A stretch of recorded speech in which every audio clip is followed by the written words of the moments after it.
Millennials to Gen Z, is debt our generational curse?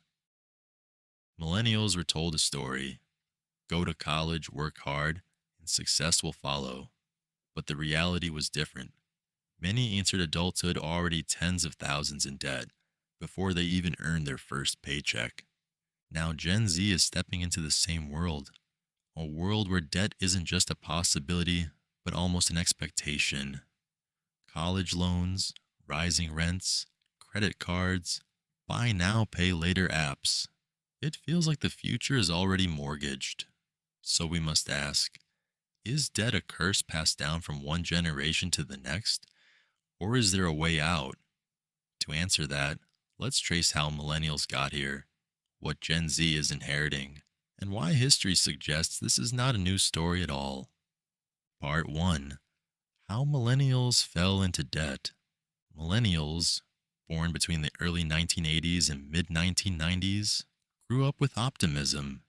They were told education was the key, but tuition costs rose faster than inflation. By the time many graduated, they were already in financial chains. Student loans. In the US alone, student debt ballooned past $1.7 trillion. For many millennials, their first step into adulthood was a step into debt. Housing crisis. Millennials entered the housing market after 2008's collapse. Wages stagnated while home prices soared. Renting became the default, ownership a dream. Credit culture. Credit cards, car loans, and personal loans filled the gap between what they earned and what life cost. Social media pressure. Instagram and later TikTok fueled lifestyle inflation. The comparison game pushed many to spend more than they earned.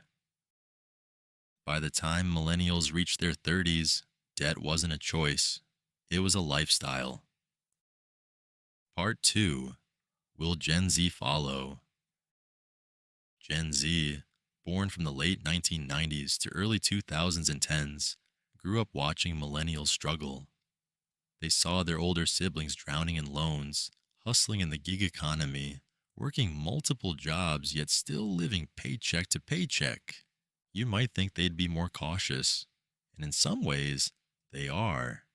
Many Gen Zers are skeptical of college debt, choosing trade schools or online careers.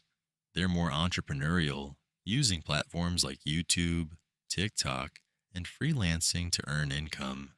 But the system hasn't changed. Housing costs, even higher now. Gen Z faces rents and mortgages more inflated than millennials ever did. Wage stagnation. Most jobs still don't pay enough to cover rising costs. Digital temptations.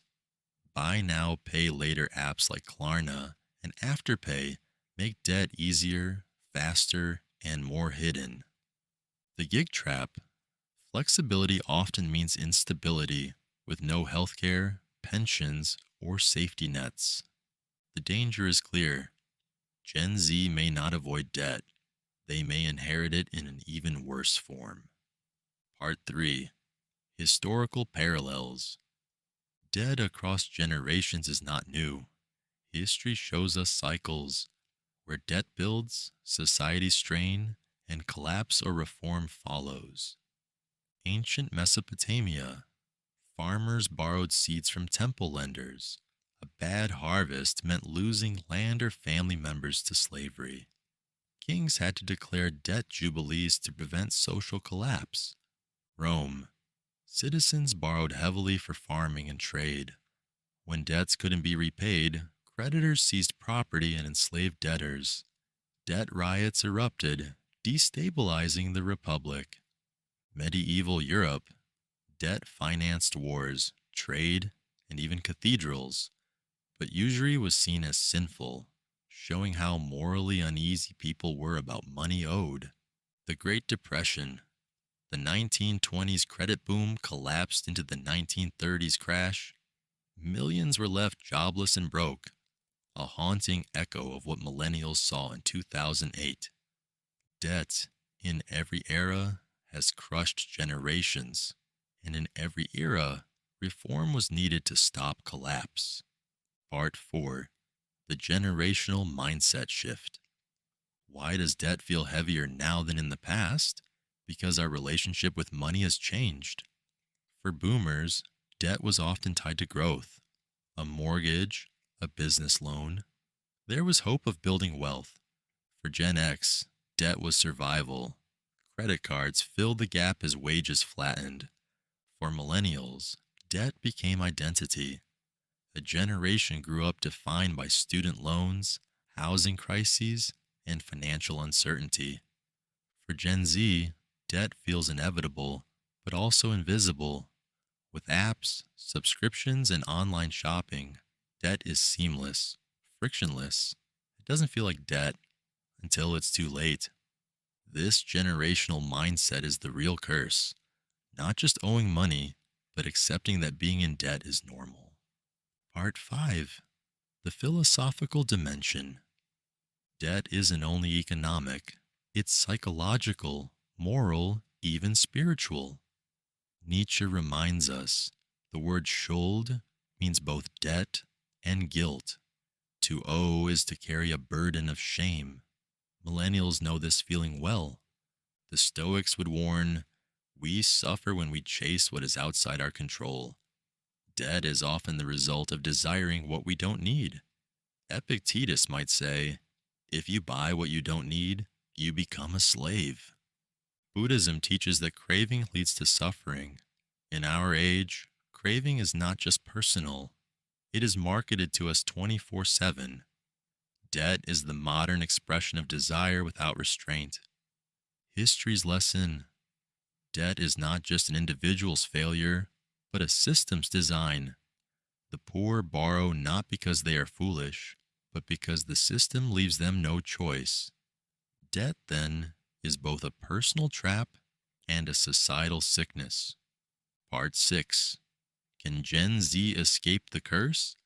If history teaches us anything, it's this: debt cycles always end, either with reform, revolution, or collapse.